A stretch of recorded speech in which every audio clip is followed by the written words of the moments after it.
Umar 1324a /634-644 AD. Early life. Umar was born in 513 AD in a distinguished Quraysh family of the Adiyah clan. Abu Hafs was his surname, while he received the title of Farouk after his acceptance of Islam. In his boyhood, he was a famous wrestler and orator. He was one of the few people who, during the advent of Islam, knew reading and writing. Business was his chief occupation. He was an arch enemy of the Prophet before embracing Islam. Inspired by Abu Sufyan, one day he was going to cut off the head of Muhammad, peace be upon him, with an open sword. While on the way, he was informed of the conversion of his sister and brother-in-law to Islam. He became angry with them and wanted to punish them. But the sweet words of the Holy Quran, which they recited to him, softened his mind. Being imbued with the new spiritual thought, he ran hurriedly to the Prophet and embraced Islam in the 6th year of the call. His conversion to Islam was of immense value to Muhammad, peace be upon him, and his mission, his services to Islam before his accession. During the first emigration to Abyssinia, which took place before his conversion, Umar could not play any part, but on the occasion of the flight to Madain, he accompanied a band of 20 to Madain and helped the Prophet there both in fortune and adversity. He took part in the battles of Badr and Uhud. In the Battle of the Ditch, when the Muslims were besieged within the town of Madain, Umar displayed splendid feats of bravery. He was also present at the Treaty of Hudaybiyah. He was not willing to accept this treaty, as it seemed to him a most humiliating one on the part of the Muslims. But at last, Umar had to submit to the will of the Prophet, who consoled him with a divine message. He also participated in the Battle of Khaybar. In the 8th year of the Hijrah, he took part in the march on Makkah. He kept the ground when the Muslims' army took to flight from the Battle of Hunain. Umar placed half of his lifelong sayings at the disposal of the Prophet on the occasion of the Tabuk expedition as contribution towards the war fund. After the demise of the Prophet, he accompanied Abu Bakr to the council hall where the people of Madinah had assembled to select their leader. When the decision was arrived at, he was the first to swear allegiance to Abu Bakr, and throughout his reign he was a constant friend of Abu Bakr in weal and woe.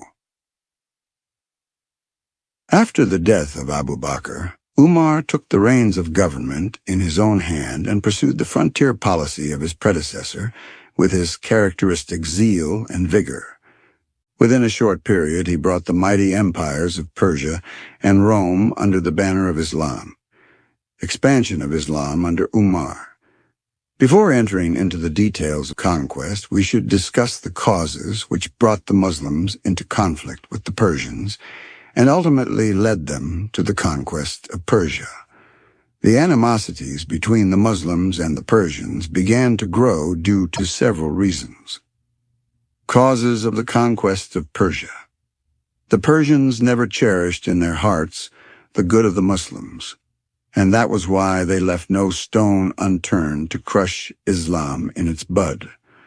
When the Prophet of Islam sent an envoy to the court of Persia, the Persian king, Jasr II, known in Persian history as Khusrau Parviz, insulted the envoy and thereby incurred the displeasure of the Muslims.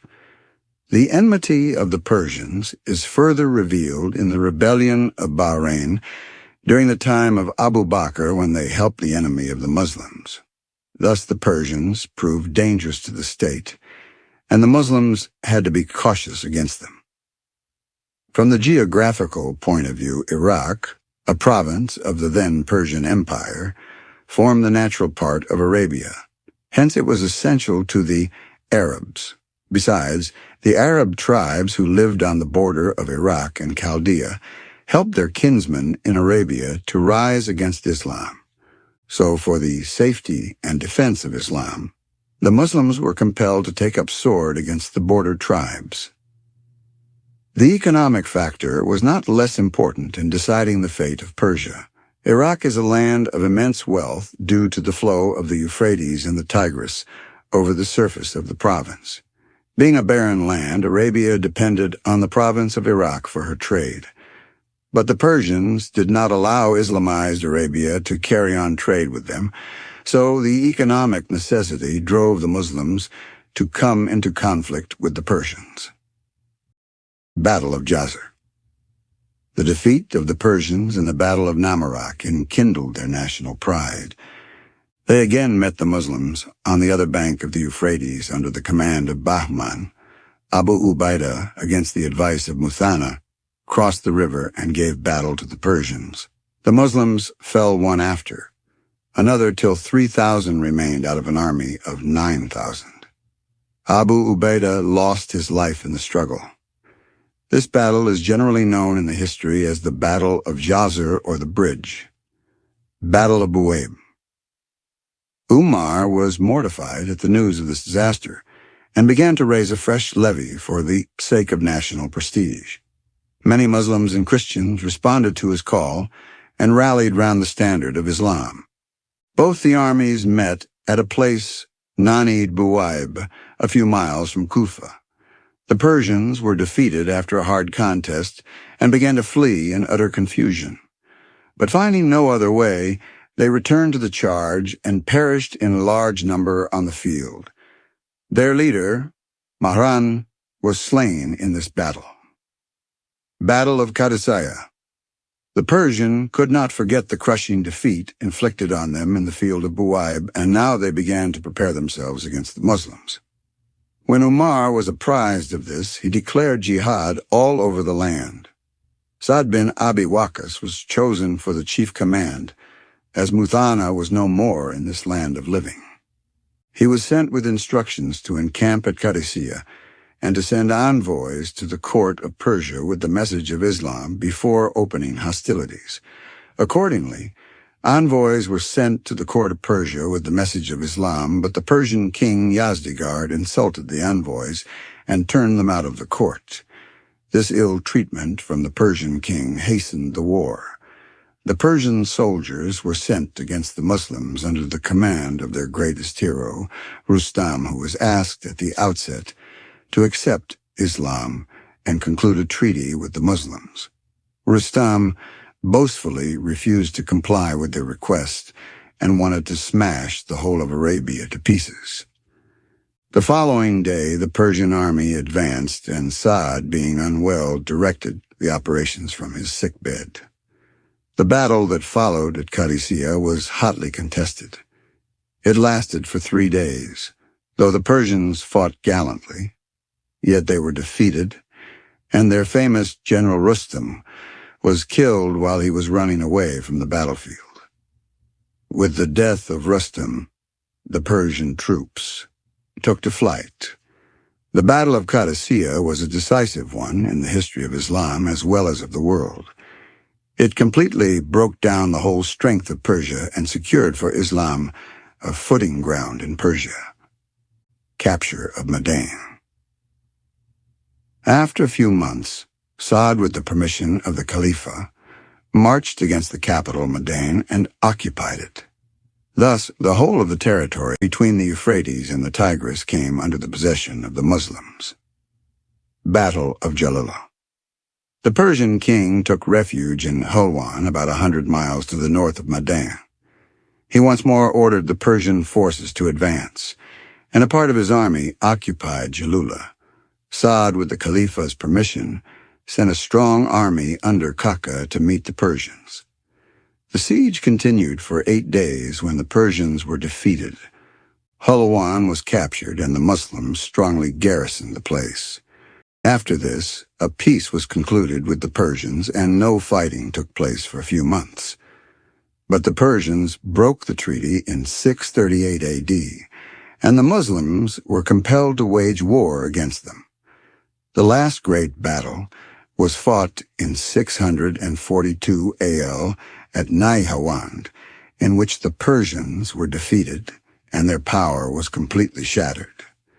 The great army of Yazdegerd was smashed to pieces. Yazdegerd fled to Ispahan, then to Kerman, and from there to Balkh. Thus the whole of Persia came under the sway of Islam. Causes of hostility with the Byzantines. The relation between the Muslims and the Byzantine Empire, the Eastern Roman Empire, consisting of Syria, Palestine, and Egypt, was called the Byzantine Empire, was very cordial at the dawn of Islam. When the Muslim envoy was sent to the court of the Roman Emperor Heraclius during the lifetime of the Prophet, he received the envoy with great honor. But afterwards the relation began to cool down. The Christian prince of Banu Ghassan of Syria murdered the envoy of the Prophet at Muta while he was going to the prince of Basra. The Syrian expedition was undertaken in order to avenge the murder of the Muslim envoy. Thus, the hostility between the Muslims and the Byzantines began to increase. During the time of Abu Bakr, the relationship was not improved due to certain reasons. Heraclius, the Roman emperor, incurred the displeasure of the Khalifa by instigating the Bedouins against the Muslims, and the result was the Battle of Ajnadan. Just after the demise of the Prophet, the Arab tribes who lived on the border of Syria and Palestine used to help their kinsmen in Arabia. Their frequent raids on the Muslim territory brought immense trouble and misery to the people of Arabia.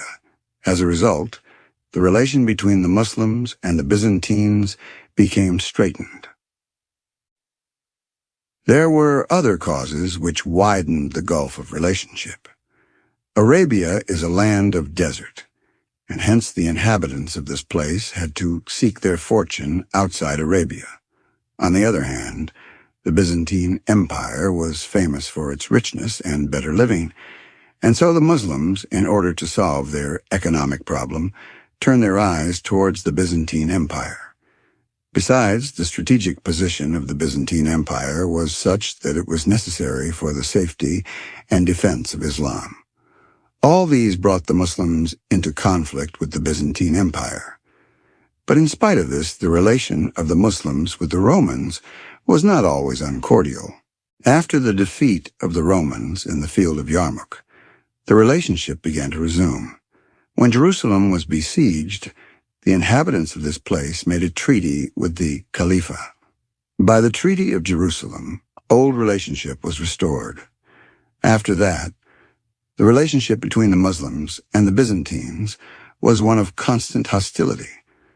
But as soon as the Muslims conquered a country, they adopted a policy of conciliation. When the Byzantine Empire came under the sway of Islam, they not only made friendship with the conquered people, but also made every effort to improve their conditions.